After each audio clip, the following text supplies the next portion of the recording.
आज की ये कहानी आपकी जिंदगी बदल देगी। आप लोगों से अनुरोध है, वीडियो को लाइक, शेयर और सब्सक्राइब करके मेरा हौसला बढ़ाएं। धन्यवाद।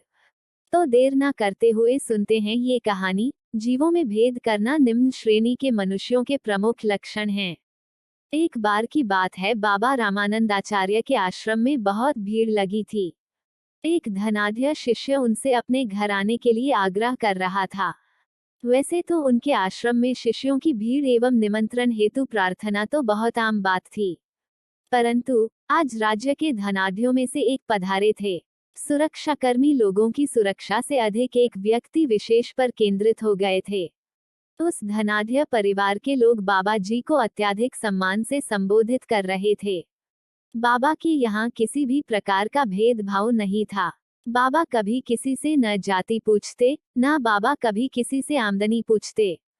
बाबा भेद करना शायद जानते ही नहीं थे और यही वह हम मनुष्य को भी सिखाना चाहते थे। उन धनाढ्य शिष्य को आए देख बाबा ने लोगों के बीच असहजता को अनुभव किया, परंतु धनाढ्य शिष्य भी तो आखिर शिष्य था। बाबा केवल उससे इसलिए भेदभाव नहीं कर सकते थे क्योंकि वह धनवान था। उसके आग्रह को मानते हुए बाबा ने उसके निमंत्रण को स्वीकार किया। निमंत्रण की स्वीकृति के अनुसार बाबा उस धनाढ्य व्यापारी के घर पधारे। वहां उन्हें अद्वितीय आदर सत्कार मिला। व्यापारी का पूरा परिवार बाबा के आगे पीछे उनके सुख सुविधा और उनके सम्मान में लगा हुआ था। वह ऐसा कर रहे थे मानो उनके घर स्वयं भगवान चल कर आए हो। कुछ समय उपरांत व्यापारी ने बाबा से कहा, बाबा जी, मेरे पूरे घर में चलकर आप मेरे घर की सकारात्मक ऊर्जा को बढ़ा दीजिए। बाबा ने भी हामी भरी और वो उसके घर के एक एक कोने को देखने के लिए तैयार हो गए।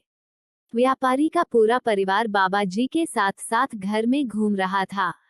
घूमते घूमते बाबा घर के उस हिस्से में पहुंचे जहां नौकर चाकर रहते थे। जब वे वहां पहुंचे तब नौकर चाकर अपने लिए भोजन पका रहे थे। उनके रहने की व्यवस्था और उनके बन रहे खाने को देखकर बाबा जी को बहुत पीड़ा हुई। इतना धनाढ्य परिवार परंतु अपने सहायकों को रखने के लिए इतना निश्चितम श्रेणी का स्थान, खाने के लिए नीचतम श्रेणी का भोजन। जब माता लक्ष्मी की इतनी कृपा है फिर भी ऐसी सोच। बाबा व्यापारी और उसके परिवार के हाव भाव से तो पहले ही समझ चुके थे। वे लोग बाबा जी को आदर तो करते हैं परंतु उनके भीतर बहुत भेदभाव है। वह मनुष्यों को उनकी क्षमता और सामर्थ्य के हिसाब से सम्मान देते हैं। घर में घूमकर जब बाबा जी भोजन के स्थान पर बैठे तब उन्हें नाना प्रकार के व्यंजन भोग लगाए गए। बाबा ने व्यापारी से कहा, पुत्र, तुम मुझे वही भोजन परोसो जो चाकर जन वहां पका रहे थे। हाथ जोड़कर व्यापारी ने कहा, बाबा जी, ऐसा कैसे हो सकता है? यह आपका भोजन है। यह आपके लिए प्रेम और आदर पूर्वक पकाया गया है। चाकर का भोजन आप कैसे खा सकते हैं? वे निम्न कोटि, निम्न जाति एवं निम्न परिवार से आते हैं। निम्न लोगों का भोजन आपको कैसे परोसा जा सकता है? तब बाबा जी ने कहा, या तो यह भोजन उन्हें भी परोसो या तो उनके लिए बनाया गया भोजन मुझे भी भरोसे। तुम्हारे पास यही दो विकल्प हैं पुत्र, अन्यथा मैं यहाँ भोजन ग्रहण नहीं कर पाऊंगा।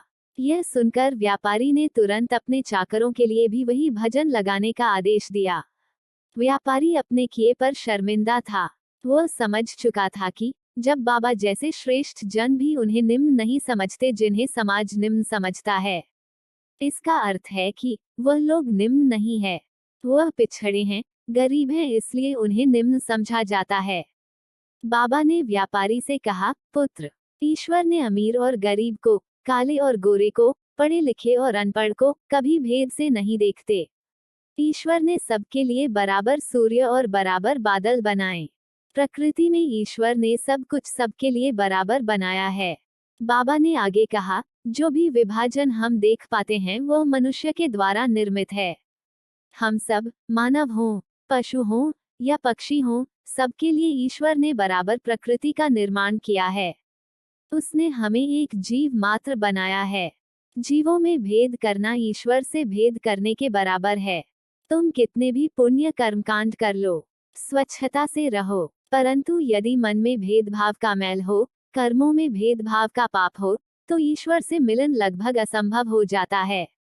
जीवों में भेद, जीवन में भेद जानकर आप उनसे जितनी दूरी बनाते हैं, ईश्वर से भी आप उतने ही दूर हो जाते हैं। पुत्र, अनेकता में एकता को देखो, भिन्नता में एकता को देखो। हम सबके कार्य अलग अलग हैं, परंतु हम सब के अंदर वही आत्मा है जो परमात्मा का अंश है। ये कहानी आपको कैसी लगी कमेंट करके बताएं। धन्यवाद।